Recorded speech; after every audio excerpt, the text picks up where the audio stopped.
Qu'est-ce qui fait qu'un jour, vous avez eu moins de plaisir à lire? Pourquoi vous êtes-vous mis à ressentir de la fatigue au lieu de palpiter au rythme des pages et des mots? Qu'est-ce qui a changé? Vous ou bien votre vue? Chacun doit pouvoir compter sur sa vue.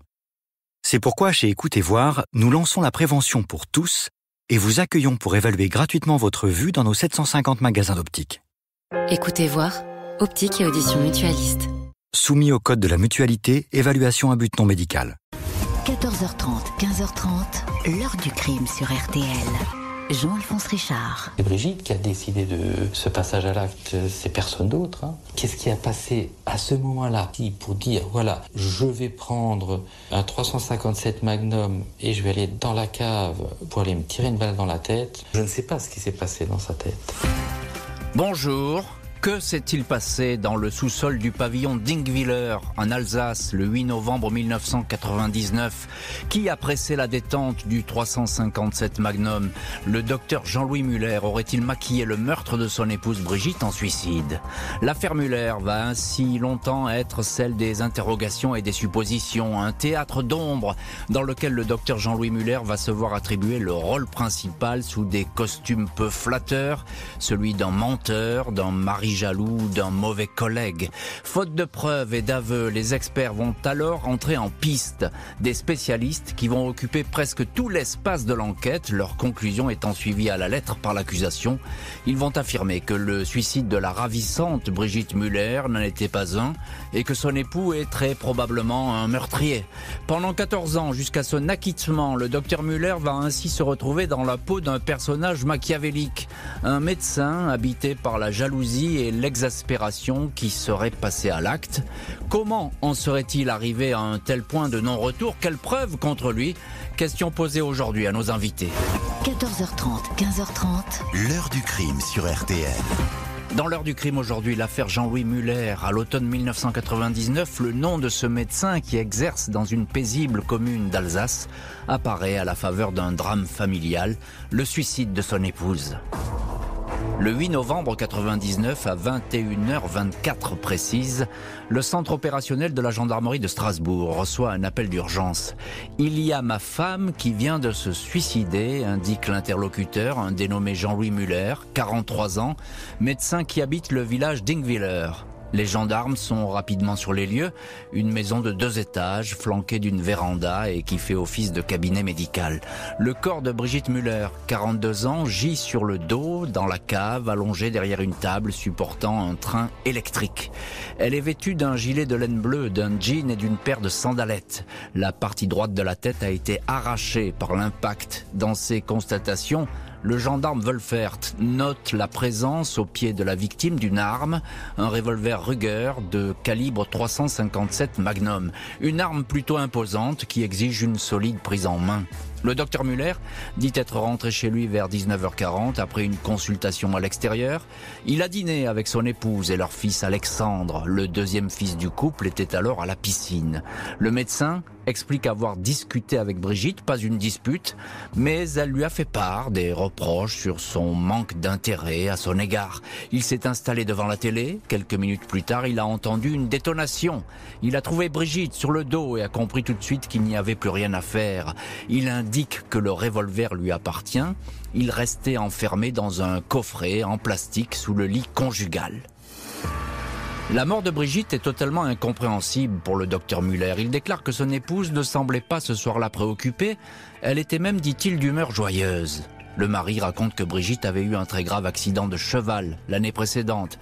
Elle avait longtemps souffert le martyre, mais elle était sur la voie de la guérison. Jean-Louis Muller précise qu'il n'a pas de maîtresse et ne connaît aucun amant à son épouse, une femme qui ne parlait jamais de suicide et n'avait jamais tenté de mettre fin à ses jours. L'autopsie indique que Brigitte Muller avait consommé 2 antidépresseurs, mais à très petite dose.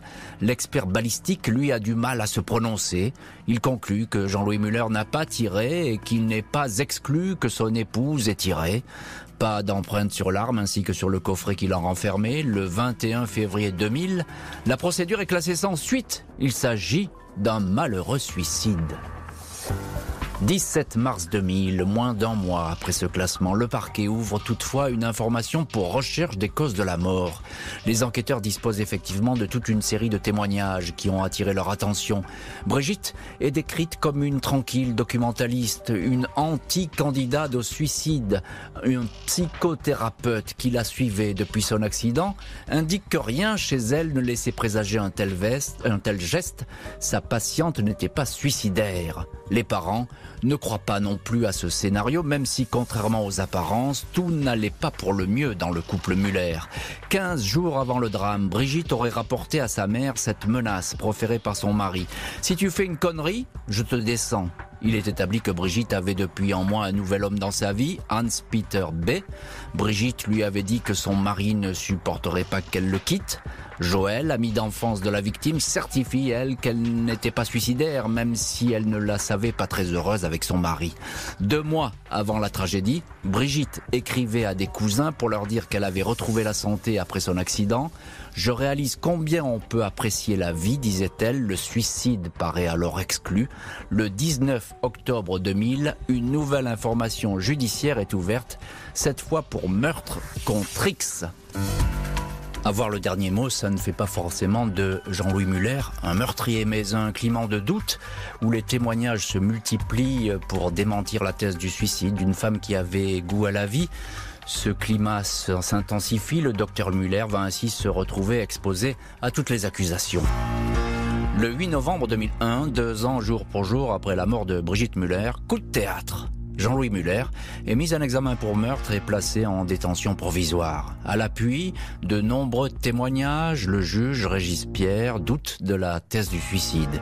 Les parents de Brigitte sont réentendus. Ils indiquent avoir parlé au téléphone avec leur fille pendant 45 minutes, quelques heures seulement avant sa mort. Tout allait bien. Le père affirme qu'elle avait peur de son mari. Véronique, une amie proche, précise que Brigitte voulait divorcer, mais qu'elle ne le pouvait pas car elle se sentait coincée. 3 jours avant le décès, le 5 novembre 99, Brigitte avait embrassé son amant sur la place Kléber à Strasbourg et était rentrée plus tard que d'habitude à Ingwiller. Son amant l'avait ensuite appelé à la maison. Le mobile qui aurait poussé le docteur Muller à tuer sa femme pourrait donc être le suivant, celui d'un désaveu amoureux. Le médecin dément farouchement. Les 2 enfants du couple également interrogés ne mettent pas en doute la thèse du suicide. L'aîné, Raphaël, 13 ans au moment des faits, indique que le comportement de sa mère avait changé depuis son accident de cheval car elle avait beaucoup souffert. Le juge suit la piste de l'homicide mais n'a pas de preuves. La balistique va-t-elle parler ? Un expert qui a examiné le revolver Ruger, retrouvé au pied de la victime, note que le barillet de l'arme était curieusement chargé. Soit, écrit-il, par une personne ignorante en matière d'arme à feu, soit chargé par une personne voulant faire croire que c'était une personne non habituée aux armes qui avait procédé à son chargement. Selon lui, la trajectoire de la balle établie par les médecins légistes ne serait pas conforme avec celle d'un suicide. Un deuxième expert ajoute qu'on ne peut pas conclure à un tir réalisé de la main droite par l'épouse. Un troisième, spécialiste indépendant de l'Office fédéral de la police judiciaire de Wiesbaden, note que dans l'hypothèse d'un suicide, je cite, « on pouvait s'attendre à trouver la main ou les mains intensément recouvertes de particules ». Or, il n'en est rien pour la victime retrouvée morte dans la cave de la maison d'Ingwiller. Un médecin légiste de Hambourg, le docteur Christian Schima, va encore plus loin. Selon lui, l'ensemble des lésions pourrait s'expliquer par un deuxième coup de feu. Un premier tiré à une distance quelconque, le deuxième à bout touchant. 5 cartouches étaient dans le barillet, 3 ont été retrouvées percutées. Malgré l'absence d'empreinte digitale de sa femme sur l'arme et les faibles résidus de tir retrouvés sur les mains de son épouse, le docteur Muller est catégorique. Il n'a pas tué Brigitte, il ne cesse de le répéter. Il affirme qu'il n'avait aucune raison de commettre ce crime et il ne savait même pas que son épouse avait un amant. D'après lui, l'état psychologique fragile de la victime suffit à expliquer son geste. Le médecin va même suggérer que sa femme et son nouvel ami avaient peut-être envisagé de le tuer, lui, le mari. Brigitte aurait manipulé sans précaution le revolver et le coup serait parti tout seul. Autant d'explications qui n'arrivent pas à convaincre le juge d'instruction. Jean-Louis Muller est alors renvoyé devant une cour d'assises pour le meurtre de Brigitte. Muller. La cour d'assises attend Jean-Louis Muller qui n'a jamais varié dans ses dénégations. Il n'a pas tué Brigitte. Une constance en sa faveur dans un dossier qui ne comporte ni preuves ni témoins. Reste à savoir ce que diront les jurés. Ce 6 octobre 2008, le docteur Muller, costume gris, visage rond, lunettes, apparaît dans le box des accusés de la cour d'assises du Bas-Rhin à Strasbourg. L'accusé et ses avocats, à l'époque Thierry Moser, François Saint-Pierre et Pierre Schultz, avaient demandé lors de l'instruction une reconstitution du crime. En vain, cette requête, curieusement, n'a jamais été suivie des faits. Impossible pour les experts d'accéder à la cave de la maison Dinkviller pour livrer leur rapport. Pas d'aveu, pas d'appreuve. Le légiste et balisticien Christian Schima revient même sur ses conclusions, indiquant qu'il s'est sans doute trompé. La thèse de l'homicide s'en trouve fragilisée, mais les jurés ne semblent retenir que la personnalité dérangeante de l'accusé. Un homme froid, autoritaire et presque cassant. Il est condamné à 20 ans de réclusion. Jean-Louis Muller fait appel. Le 15 juin 2010, le docteur Muller est devant la cour d'assises d'appel du Haut-Rhin à Colmar. Après un 10e refus de reconstitution, les avocats de Muller présentent à la cour un rapport de mise en situation, une espèce de reconstitution effectuée à titre privé. La partie civile était conviée à y assister, tout comme le parquet, mais tout le monde a décliné l'invitation. Cette reconstitution parallèle, sous contrôle d'huissier, est placée sous l'autorité d'un éminent légiste suisse, le professeur Patrice Mangin, indique que le tir homicide est difficilement explicable, présenté par un psychologue comme paranoïaque, querelleur et psychorigide, un homme qui ne supporte pas le hasard et veut tout contrôler. Jean-Louis Muller est à nouveau condamné à 20 ans de prison. Jean-Louis Muller ne veut pas en rester là. Il a saisi la Cour de cassation pour obtenir un nouveau procès. Il va obtenir gain de cause et comparaître une 3e fois aux assises. Le 21 octobre 2013, Jean-Louis Muller comparaît libre devant la cour d'assises de Meurthe-et-Moselle à Nancy. Le dossier ne comporte toujours pas d'aveu et pas de preuves matérielles. Le nouvel avocat de l'accusé, maître Éric Dupont-Moretti, parle d'une affaire extrêmement difficile.